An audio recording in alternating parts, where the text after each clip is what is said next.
पेशावर से आपको खबर दें, पीटीआई के आज़ाद उम्मीदवारों को मुत्तहिद रखने के लिए हिकमत अमली आम इंतखाबात में कामयाब। पीटीआई के नामजद उम्मीदवारों से हलफ लेने का फैसला।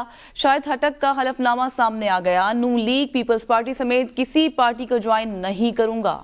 इमरान खान के हुक्म पर पार्टी ज्वाइन करूंगा। शाहिद खट्टक NA-38 करक से कामयाब हुए।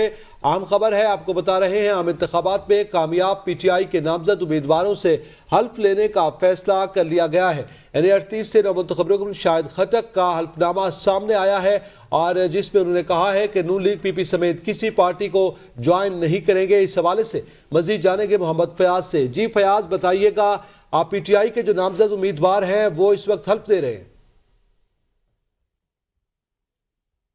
मोहम्मद फयाज, आप अगर हमें सुन पा रहे हैं तो बताइएगा कि क्या पीटीआई के नामजद उम्मीदवारान जो हैं उनके हल्फनामे सामने आ गए हैं? हमारा राब्ता जैसे ही होगा मजीद तफसीलात से आपको आगाह करेंगे। आम इंतखाबात में कामयाब होने वाले पीटीआई के नामजद उम्मीदवारों का हल्फनामा सामने आया है।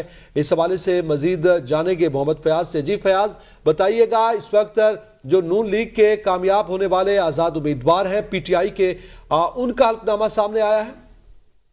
जी बिल्कुल, ये हल्का NA-38 कर्क से जो है वो कामयाब उम्मीदवार खटक के हवाले से जो है वो एक हल्फनामा जो है वो सामने आया है, जिसमें पीटीआई का आज़ाद उम्मीदवार को जो है उससे हल्फ लेने का फैसला किया गया है। क्योंकि पीटीआई के तकरीबन 90 के करीब जो उम्मीदवार है वो आज़ाद हैसियत से कामयाब हुए हैं और इनका खर्चा है कि वो ये उम्मीदवार जो है मुख्तलिफ दीगर पार्टियों में शमूलियत इख्तियार कर सकते हैं।